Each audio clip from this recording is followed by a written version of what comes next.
Welcome to this problem walkthrough. Today, we'll be tackling LeetCode problem number 2027, minimum moves to convert string. This problem challenges us to efficiently transform all X characters in a string into O in the fewest moves possible. We'll explore the problem requirements, break down the logic, and discuss an optimal solution. Let's get started. In this problem, you're given a string S that contains only the characters X and O. Your goal is to convert all the X characters in the string into O using the minimum number of moves. A move is defined as choosing an index I where the character at S, I, is X and converting the next three characters starting from that index, that is S, I plus 1, and S, I plus 2, into O.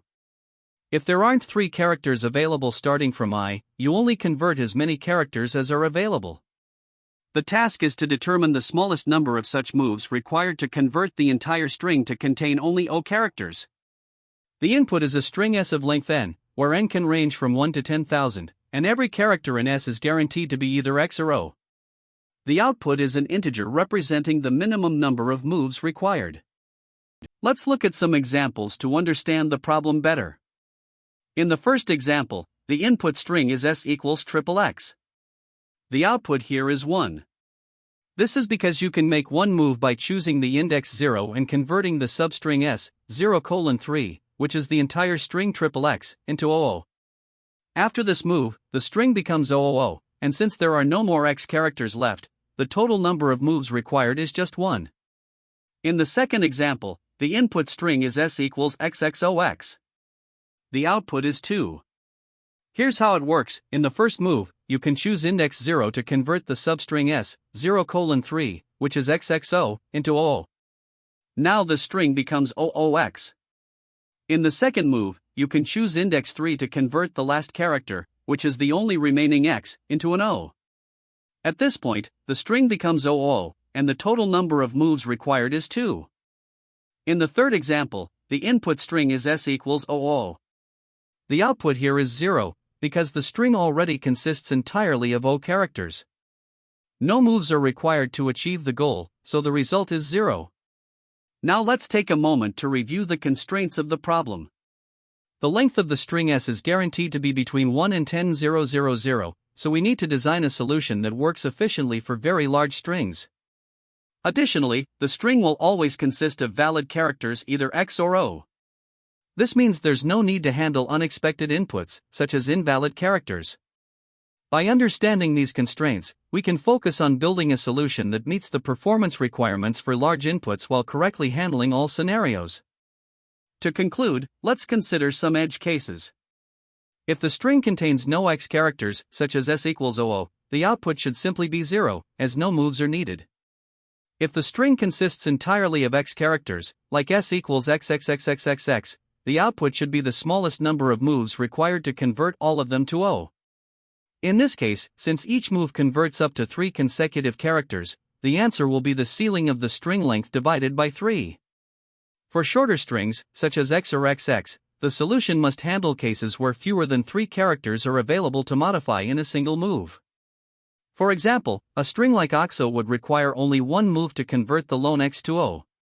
By keeping these edge cases in mind, we can ensure our solution is robust and handles all possible inputs correctly. To solve the problem of converting all X characters in a string to O with the minimum number of moves, we need to carefully analyze how to approach each step. The brute force method is the most straightforward approach. Here, we iterate through the string character by character, and every time we encounter an X, we perform a move. This move converts not just S, I, but also the next two characters, S, I plus 1, and S, I plus 2, to O. While this ensures that the current X and some of its neighbors are handled immediately, the challenge lies in the implementation. Specifically, after making a move, we reset the loop to account for any new X characters that might remain or appear later in the string. This reset process, however, results in a significant inefficiency. Each reset causes the loop to revisit portions of the string that have already been processed, leading to a quadratic time complexity. While the brute force method uses constant space since no additional structures are needed, the inefficiency in its time complexity makes it unsuitable for larger strings. To address the inefficiencies of the brute force method, we can use a greedy approach. This optimized strategy avoids unnecessary resets by ensuring that every move we make handles as many X characters as possible, while also skipping over indices that are already converted. The key idea here is that when we encounter an X at index I, we make a move that converts I plus 1, and I plus 2 to O. After this, we can safely skip over the next two indices, as they no longer require any further processing. This allows us to jump directly to index I plus 3 and continue scanning the string. By doing so, we ensure that each X is handled in the most efficient way, minimizing both the number of moves and the amount of redundant work. The process is straightforward. We initialize a counter to keep track of the number of moves, iterate through the string, and every time an X is found, we increment the counter and skip the next two indices. At the end of the iteration, the counter reflects the minimum number of moves required to convert the entire string. This approach is not only simple but also highly efficient in practice.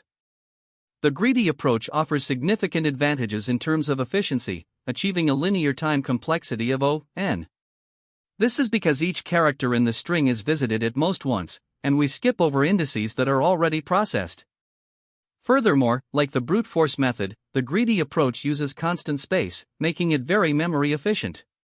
When comparing the two methods, the brute force approach is easier to conceptualize, but its repeated resets result in a quadratic time complexity, making it impractical for larger inputs. The greedy approach, in contrast, directly minimizes the number of moves by skipping over indices that no longer need processing, making it much faster.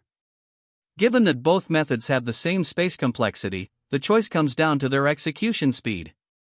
For this problem, the greedy approach is the clear winner. Its efficiency stems from recognizing that once a move is made at index I, the next two indices are automatically handled, eliminating the need for redundant checks.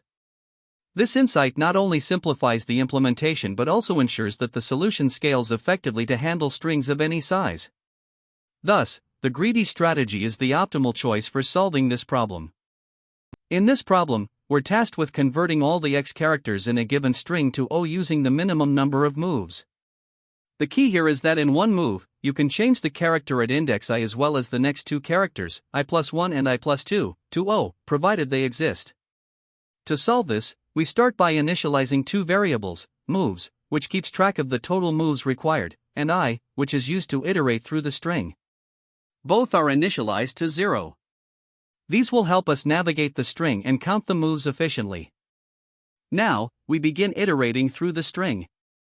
As long as the index I is within the bounds of the string, we check the current character I.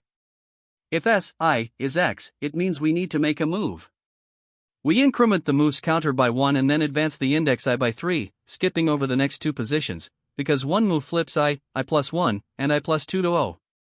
If the current character I is already O, no move is needed, so we simply increment I by 1 to check the next character. This process continues until we've processed the entire string. At the end of the loop, the moves variable will contain the minimum number of moves required, which we then return as the result. To better understand the process, let's walk through two example strings. For the input s equals xxox, we start with moves equals 0 and I equals 0. At index 0, s0 is x, so we increment moves to 1 and skip ahead by 3 indices, setting I to 3. At index 3, s3 is also x, so we increment moves again to 2 and advance I by another 3, putting it out of bounds. The loop ends, and we return moves equals 2. Now, for the input s equals 00, there are no x characters. We simply iterate through the string without making any moves, and the final result is moves equals 0. This algorithm is built on a greedy approach. The best way to minimize moves is to start flipping at the first X encountered and skip the next two characters after each move. This ensures that each move covers the maximum possible range of characters. By skipping 3 characters after each flip, we avoid redundant checks and achieve linear time efficiency. The algorithm also handles edge cases effectively. For example, if the string contains no X, like 00, it correctly returns 0 moves. If all characters are X, like XXXXX, it ensures every X is flipped using consecutive moves. Finally, for short strings like X or XX, the algorithm still works correctly, flipping only the necessary characters. Let's analyze the time and space complexity of this solution. the time complexity is O, n, where n is the length of the string. This is because each character in the string is processed at most once, making the algorithm highly efficient. The space complexity is O, 1, as we don't use any additional data structures. We only rely on two variables, moves and I, to track the number of moves and the current position in the string. This makes the solution both time and space efficient, suitable for large input sizes. This solution addresses LeetCode problem number 2027, minimum moves to convert string. The goal is to convert all x characters in the string S to O using the least number of moves. Each move allows flipping a segment of up to 3 consecutive characters starting from an index I where S, I, == x. The function minimum moves takes a string S as input. It initializes a variable moves to count the number of operations needed. The pointer I starts at the beginning of the string. The core of the solution is a while loop that iterates through the string. Inside the loop, if the current character S, I, is x, we increment the moves counter because a move is required to flip this x. To account for the flipping of up to 3 characters, I plus 1, I plus 2, the pointer I is advanced by 3 positions. This ensures we skip over the flipped segment and avoid redundant moves for overlapping segments. If S, I, is not x, no flipping is needed, and we simply move to the next character by incrementing I by 1. The loop continues until the end of the string is reached. At the end of the traversal, the total number of moves is returned as the result. This implementation is efficient with a time complexity of O, n, where n is the length of the string S. The algorithm processes each character at most once, and space complexity is O, 1, as no additional data structures are used. It handles edge cases such as strings with no x, a single x, or consecutive x segments seamlessly. For example, given S equals xxox, the function correctly returns 2 moves, one for the first 3 characters and another for the last x. This is the Java implementation for the LeetCode problem number 2027, minimum moves to convert string. The logic mirrors the Python solution, where we iterate through the string and count the minimum number of moves required to convert all x characters to O. Key differences include explicit type declarations in Java and the use of s.char at I to access individual characters in the string. The solution efficiently skips over sections of the string that have been flipped, ensuring an optimal O, n, runtime. In this example, the input string is xxox. Initially, we set our moves counter to 0 and position our pointer at the beginning of the string. In the first iteration, the character at index 0 is x. Since it is an x, we increment the moves counter by 1 and flip the substring xxo to oo. To avoid overlapping, we then skip the next 2 characters by moving the pointer forward by 3 positions, landing at index 3. At this point, the last character, x, remains unprocessed. In the second iteration, we process the character at index 3, which is another x. Again, we increment the moves counter by 1 and flip this single x to O. After skipping the next 2 characters, the pointer moves beyond the string length, and we end the loop. The total number of moves required for this transformation is 2. Once the pointer exceeds the string length, the loop terminates, and we output the total moves, which is 2 for this example. Now, let's look at a second example where the input string is OO. Here, the initial state is similar, the moves counter starts at 0, and the pointer is at the beginning of the string. In the first iteration, the character at index 0 is O. Since we only flip substrings containing x, there is no need to perform any operation. We simply move the pointer to the next character. In the second iteration, the character at index 1 is also O, so again, we move the pointer forward without incrementing the moves counter. Continuing with this example, the third iteration processes the character at index 2, which is also an O. As before, there is no action required, and we increment the pointer to move forward. In the fourth iteration, the character at index 3 is yet another O, so the pointer advances again. At this point, the pointer exceeds the string length, signaling the end of the loop. Since no x characters were encountered in the entire string, the moves counter remains at 0. Therefore, the output for this case is 0 moves. Now, let's consider the third example where the input string is XOXO. Initially, the moves counter is set to 0, and the pointer starts at the beginning of the string. In the first iteration, the character at index 0 is x. As it is an x, we increment the moves counter by 1 and flip the substring xox to clear the first segment. The pointer then skips forward by 3 positions to index 3. In the second iteration, the character at index 3 is another x. We increment the moves counter again, making it 2, and flip the next segment xox, clearing the second portion of the string. Afterward, the pointer is moved 3 more steps to index 6. In the third iteration of this example, the character at index 6 is an x. Once again, we increment the moves counter by 1, bringing it to a total of 3, and flip the final segment, clearing the remaining xox in the string.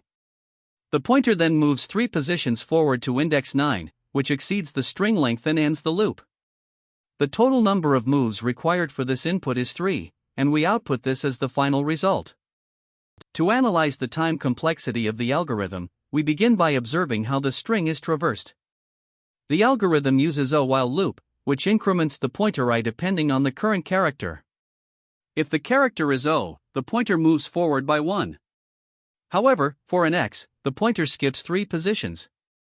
This means that, in the worst case, the pointer jumps ahead by 3 steps for each x, effectively reducing the number of iterations. In the best case, where all characters are O, the pointer increments 1 step at a time and processes the entire string sequentially. Regardless, the key insight is that each character is visited at most once during the traversal, leading to an overall time complexity of O, n, where n is the length of the string. Additionally, the operations within the loop, such as incrementing the pointer or updating the moves counter, are constant time operations, which means they contribute O1 to the complexity. Since the algorithm performs a single traversal of the string and only executes constant time operations during each iteration, the overall time complexity remains O(n). Now, turning to the space complexity, we observe that the input string s is passed as an argument and does not require any additional space allocation. The algorithm relies on just 2 scalar variables, moves to track the number of flips and I to traverse the string. These are simple integers and occupy constant space, or O1. Furthermore, the algorithm does not rely on any additional data structures such as arrays, lists, or dictionaries. Therefore, the space complexity is O1, making the algorithm highly efficient in terms of memory usage. Now, let's analyze the algorithm under different scenarios. In the best case, where the string contains no x characters, such as s equals OO, the algorithm simply traverses the string once, performing O(n) operations. For the average case, where the string contains a mix of x and O characters, the pointer skips 3 positions for each x, but the overall traversal still happens in a single pass, resulting in an average case time complexity of O(n). In the worst case, where the string is entirely made up of x characters, such as s equals xxxx, the pointer jumps by 3 positions for every x. Despite this, each character is still effectively processed once, so the time complexity remains O(n). This consistency across all cases highlights the efficiency of the algorithm. To put this into perspective, let's compare the optimized approach with a naive solution. A naive approach might involve flipping each x individually and repeatedly traversing the string to check for remaining x characters. This would result in a time complexity of O(n) squared, in the worst case, as each flip would trigger another complete traversal of the string. In contrast, the optimized algorithm avoids redundant traversals by flipping up to 3x characters at once. This ensures that the string is processed in a single pass, achieving a time complexity of O(n). In terms of space complexity, both approaches are equally efficient at O(1), since neither requires additional data structures. The mathematical reasoning behind the O(n) time complexity lies in the fact that the pointer skips 3 positions for each x, ensuring that no character is revisited. As a result, the total number of iterations is directly proportional to the length of the string, confirming the O(n) complexity. When solving this problem, there are a few common mistakes that can trip you up. First, it's important to account for overlapping moves. Each move affects 3 consecutive characters, so if you don't skip the next 2 indices, you might end up performing unnecessary computations or miss the most optimal solution. Once you make a move, be sure to jump ahead by 3 indices. Another mistake is processing indices that have already been converted to O. If you attempt to make a move on an index that's no longer an x, it results in redundant operations. Always check the current index before applying a move. Additionally, while a greedy approach is the optimal strategy for this problem, it's critical to apply it correctly. Starting from the leftmost X ensures the fewest moves, but misapplying greedy logic, like starting from the right, can lead to suboptimal results. Next, be cautious with string manipulation. In languages like Python, strings are immutable, so direct modification can cause inefficiencies or errors. Instead, use counters or pointers to track your progress. Finally, don't overlook edge cases. For instance, ensure your solution handles an empty string, a string with no X, or one that is entirely X. Failing to address these scenarios can lead to runtime errors or incorrect outputs. Now, let's think about how this problem is approached in interviews. A key takeaway is that it highlights sliding window-like techniques in greedy algorithms. The fact that a single move covers 3 characters is central to solving the problem efficiently. To optimize further, focus on eliminating redundant moves by skipping indices wherever possible. This kind of optimization reflects a strong problem-solving mindset. If an interviewer emphasizes minimizing moves, it's a clear indication that a greedy solution is expected. However, if they introduce constraints like varying the subset length you can modify, it might signal a need for dynamic programming instead. Sometimes, interviewers may also explore variations, such as asking how the solution would change if the move covered 2 or 4 characters instead of 3. Be ready to adapt your approach accordingly. Additionally, this problem is closely related to others in LeetCode that involve greedy techniques. For instance, Jump Game and Jump Game 2 focus on minimizing steps in a sequence, while 2 City Scheduling and Gas Station emphasize efficient decision-making. Reviewing these problems can deepen your understanding of how to apply greedy algorithms in different contexts. Lastly, let's discuss alternative approaches and their trade-offs. A brute force method involves checking all possible substrings of length 3 to count the moves, but this is highly inefficient with a time complexity of O(n) squared, due to repeated checks. While simpler to implement, it's not practical for large strings. The optimal solution here is the greedy approach. By traversing the string from left to right and making a move whenever you encounter an X, you can skip the next 2 indices after each move, achieving an O(n) time complexity. This method is efficient and straightforward, though it may require adjustments for variations like differing subset lengths. Another option is the sliding window technique, which explicitly uses a fixed size window of 3 characters to count and apply moves. While similar to the greedy approach, it introduces unnecessary complexity without offering significant benefits in this particular case. Choosing the right approach depends on the problem constraints and the trade-offs you're willing to make between simplicity and efficiency. Great job! In this session, we tackled LeetCode problem number 2027 and explored how to solve it efficiently using a greedy approach. Remember, key insights like chunking operations or leveraging problem constraints can often lead to optimal solutions. Thanks for watching, and see you in the next walkthrough. That's the end of this tutorial. I hope you found this explanation helpful for understanding the solution to this LeetCode problem. If you enjoyed this content, please consider subscribing to the channel for more coding tutorials and solutions. Feel free to leave a like if this video helped you, and don't hesitate to comment with any questions you might have. Thanks for watching, and happy coding!